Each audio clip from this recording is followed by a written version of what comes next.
to day 5 of this 6-day series. It's nice to see you all here again, in which we are investigating together the nature of what actually is so, and more specifically today, the nature of true freedom, or what Krishnamurti called freedom from the known. It would seem that the nature of true freedom is at least relatively, if not totally understood within all of us here today. But even so, let's see if we can delve a little deeper and perhaps discover some remnants of mental conditioning that continue to bind us to deep-seated constructs of mind that have not yet let go.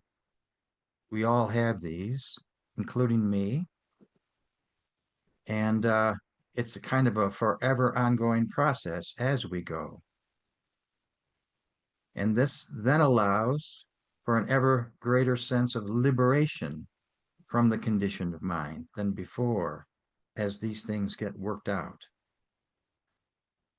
As this occurs, we discover with ever greater clarity what freedom from the known actually is, as attachments to the content of mind die away.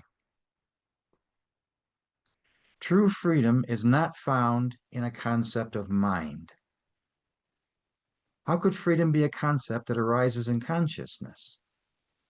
Concepts and thoughts are objects created of mind that appear in awareness, and therefore are limited to that which appears. Whereas freedom occurs in the absence of attachment to that which appears in consciousness. True freedom, therefore, is limitless, meaning it is not limited to concepts and thoughts. True freedom has no boundaries, no limitations at all. It is totally free of attachment to the content of mind. This also means that true freedom is not experienced from the point of view of a self-center. The presence of true freedom occurs in the absence of a self-center, which is the absence of attachments to content created of mind. So there are no limitations when true freedom is present. Freedom from the known is not generated of mind, therefore is not realized in the same way that we experience the limited movements of mind. Nor is true freedom an insight or vision that appears in consciousness. Regardless of how subtle or sublime such insights or visions might be, the presence of true freedom is felt, for lack of a better word, most often as a sense of release and lightheartedness, one might say, that has no self-center. And in that space, that freedom from the self, there is no tension, contradiction, or conflict that leads to stress, worry, and anxiety that is generally felt as a weight or constriction within our being when we are deeply entangled in the web of mind. We've all felt the reality of this at different times. True freedom is present when the conditioned mind is no longer in the foreground of conscious being. Not unlike when we were a child, prior to when concepts of mind began to appear that caught our attention and thereby increasingly assumed center stage. But as we mature, a transformative movement, if allowed, can ensue that, coupled with periodic insights, leads to a better understanding of what true freedom is, that coincidentally occurs as freedom from attachment to the content of mind is ever more present in the foreground of conscious being, not unlike when we were a child. Only now we are more consciously aware of this reality, because this transformative movement occurring within us is directly related to the evolution of conscious awareness that cleanses our consciousness, as Krishnamurti put it, as we systematically awaken to the truth of what is in the eternally present now. Before listening to Krishnamurti's words today regarding the nature of true freedom, I'd like to reiterate something that Miles pointed out on day one. That even though each day of this 6-day series has been given a title, which is a name, beginning with what is the nature of mind, followed by what is true meditation, and so on. The fact is, the truth of what is indivisible, therefore cannot be divided into separate parts that are given names and then analyzed and discussed accordingly. Because living truth is one reality, not many, that in its totality is inconceivable of mind. So by giving each day a title or a name, I am not suggesting or implying that living truth can be divided into parts, which is what the mind does. I am instead attempting to point to the truth of what is by recognizing different aspects, one might say, of the totality of living truth expressing in the eternally present now, that encompasses the whole of being, which includes the activity of mind in humankind, as well as insights and meditative states and freedom from the known and enlightened being, all of which encompass the entire dynamic that is expressing now in various forms within human beings as a whole, along with awakenings and insights under the true nature of freedom and pure awareness that comes into conscious being as attachments to the content of mind weaken, dissolve, and ultimately disappear.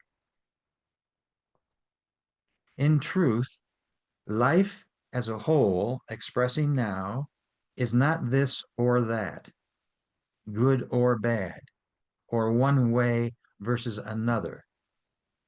Life is all of it, the so-called good with the bad, that occurs ongoing in the eternally present now, including suffering from attachment to the content of mind, as well as freedom from attachment to the content of mind, brought about when one recognizes the presence of pure awareness in all that appears. All that is appearing and occurring now in this present moment of time includes the totality of life expressing now as one reality, not many, that encompasses the whole of creation appearing as the universe in its totality in the eternally present now. So when we speak of the limitations of mind and all that that entails, we are pointing to an aspect of the totality of being. Just as when we point to the nature of enlightened being, we are pointing to an aspect of the totality of being, as life expresses in the eternally present now, not only as and through human beings, but also as and through the universe as a whole, not just conceptually, but holistically, everywhere at once. So even though it might seem, from a conceptualized point of view, that we are attempting to approach the one life as if it were approachable from the standpoint of separate parts, the fact is that the one life appearing and evolving now includes all that appears in every moment of time, including frustrations, anxieties, and fears that sometimes come into the foreground of conscious being when the mind is actively engaged, as well as true freedom and love that sometimes come into the foreground of conscious being when the limitations of mind are not in play. All of this together is the one life appearing now.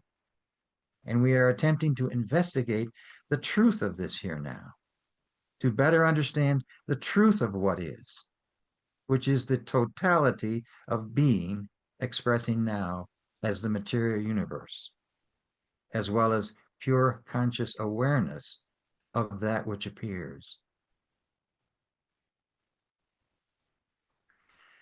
So this said, let's now listen to what Krishnamurti had to say about the nature of what he called freedom from the known, which is freedom from attachments to the content of mind. What does it mean, this is Krishnamurti speaking now, to have a brain that is very awake, not limited to its own thoughts and memories? What does it mean to have a brain that is free from all the turmoil of life, all the pain, anxiety, and endless sorrow? Is it possible to have a brain that is totally free from attachments to the content of mind? A mind not influenced by experiences and the vast accumulation of knowledge? We generally live on the principle of punishment and reward, like a dog that's been trained. We reward him when he obeys. We too are rewarded for our actions, for obedience to social norms. Such demands are born out of the limitations of mind. The brain is the center of thought, and thought is forever limited in all circumstances. Thought might invent the extraordinary, whether theoretical or immeasurable, but the invention is always limited. This is why one has to be completely free from all the travails and toil of life arising from the self-centered activity of mind for the unlimited to be. So the question is, can one be free from attachment to the past?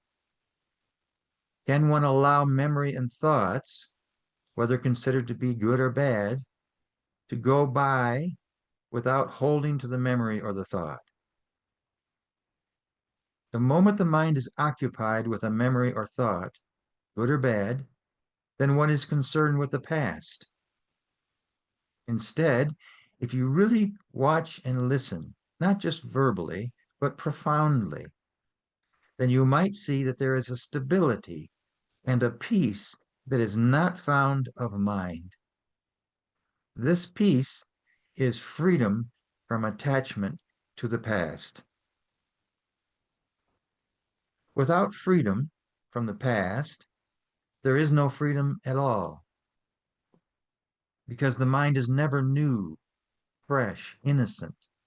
It is only a fresh, innocent mind that is free. The essence of freedom lies in understanding the whole mechanism of habit, both conscious and unconscious. It is not a question of ending habit, but of seeing the whole structure of habit. One must observe how habits are formed, and how by denying or resisting one habit, another habit is created in the pattern that follows. What matters, however, is to be totally conscious of the entire pattern of habit. For then, as you will see for yourself, habits are no longer formed. A mind that is attentive from moment to moment, attentive to what one is saying, to the movement of one's hands, attentive to one's thoughts and feelings, will discover that the formation of further habits comes to an end. To observe the formation of habits, the mind must be silent. And the mind is silent when it has understood the process of time. And this requires watchfulness in the present moment. A mind such as this is free, not from anything, but simply is free. Most of us only know freedom from something, which is not freedom, but is a reaction or response to thoughts and feelings that appear. We avoid, deny, and reject the present moment and call that freedom. A mind that seeks freedom is not free. A mind is free when it understands the fact of what is without translating, condemning, judging, just being free of all that.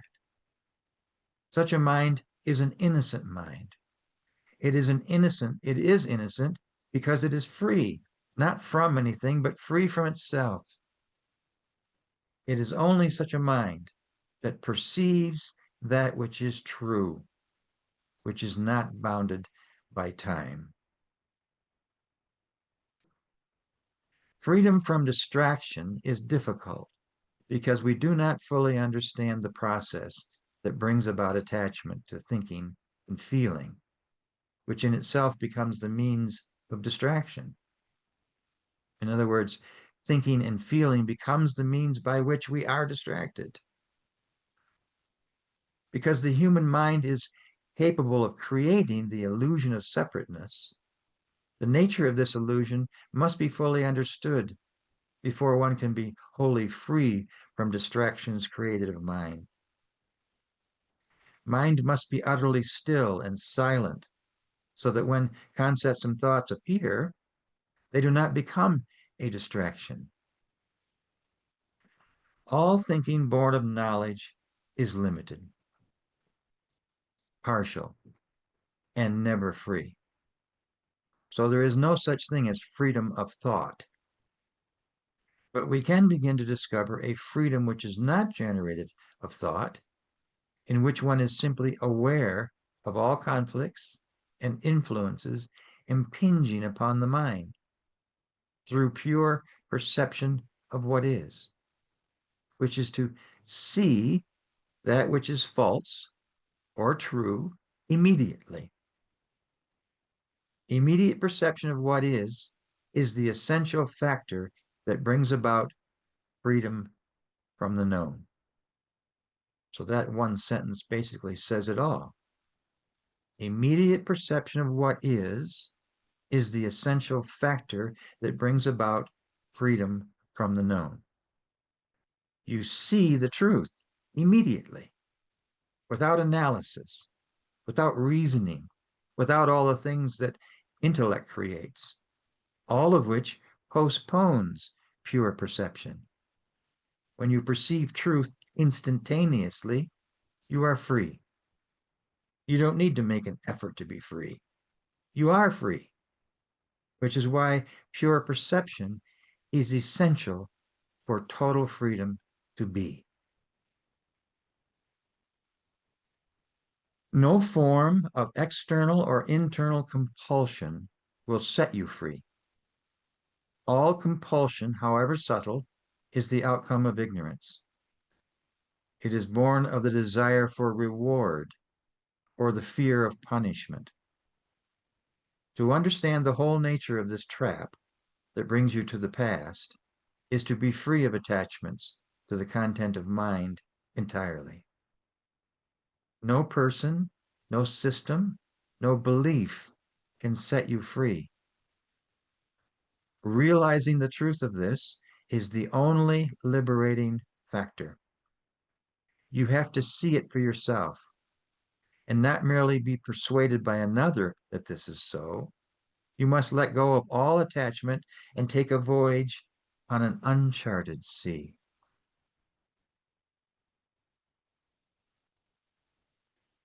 To free the mind from all conditioning, you must see the totality of the nature of mind without identifying with thought. Do you ever see without thought entering in? Have you ever listened or looked without reaction, without comparison? Can you be aware of your conditioning? Be aware without reacting, without deciding whether it's right or wrong? Just be aware. It is only when you are aware of the totality of being without reaction that your conditioning disappears. And disappearance of your conditioning is freedom from the self. Disappearance of your conditioning is freedom from the self.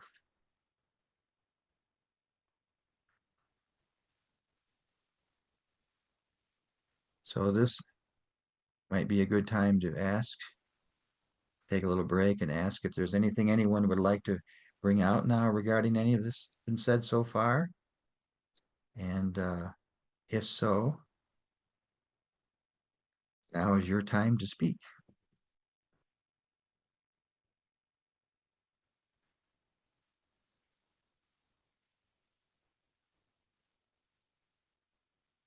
I said this at another meeting we had recently. It is it's kind of awkward in a way because the teaching is all about the silence, right? Resting in the silence.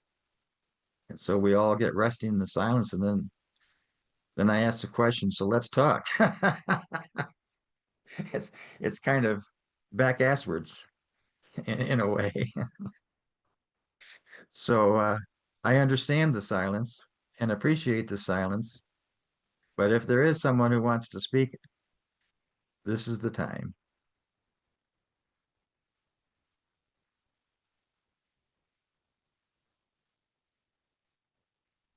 How did that, I think it was the last sentence that you said, is disappearance of your conditioning is freedom From the known. from the known. From your conditioning, basically. The known, of course, is that which is known to mind. It's all the concepts, all the experiences, all of everything, all the memories that are just available there. I don't like the term stored up because I don't think they're stored up in quite that way. It seems more that they're the synapses are just open to see. The mind holds everything, and the brain, your brain, for instance, my brain, synapses are kind of attuned to those things that are become our memories. My memories are slightly different than your memories because our tuning is a little bit different. But regardless of what the memory is, it's all created of mind in the first place, and then it's there to recreate, to be brought back into consciousness, and it repeats itself over and over again. And awareness is just observing this activity going on in its pure silence. So once one begins to see that the reality of how that works, the mind does what mind does, but if we remain conditioned, attached to that conditioned mind, which is conditioned by all the memories, past, as Krishnamurti says so often, the past, um, we are stuck in the web of mind more or less and can't see beyond mind. We're actually looking at our minds rather than seeing the truth. And so that pure perception of truth in a given moment, which is what a moment of awakening is, for instance, it's an opening to a pure perception of what is in your world, sort of, because it usually it's somewhat personal awakening, to your circumstance. But it's like opening the door, saying, "See, how do you like this?" It's different than that does come from the mind. And when you're in that mode, if you will, in a state of pure perception, state of pure meditation, uh, resting in pure awareness, those are all words we use to describe being in that place, if you will. Then you're not attached to the conditioned mind, which means you're free. As Krishnamurti says, just be free. There's no path to get there. You either are or you are not. There's no two ways about it, so to speak. Or there's no sorta and sorta not. The freedom is in the detachment, and the dissolution. And as Krishnamurti says over and over again in different ways and sometimes same ways, is looking at that attachment, looking at that reality as it arises within you in the now, is what actually dissolves it. Because if you're looking at it in that way, there's a kind of a separation from it that occurs. and you're standing more in awareness rather than standing in mind, regurgitating past memory. And it is an evolutionary process. Little by little you become, oh, I see, and I see, and I see. Little by little, and the breaks occur, the strings of attachment occur, new ones are presented, then the breaks occur, and new ones are presented, and there's more and more liberation that occurs. And then sometimes moments of great liberation, that feeling, if you will, of freedom. I don't know how to describe it. It's not a seeing, it's a feeling.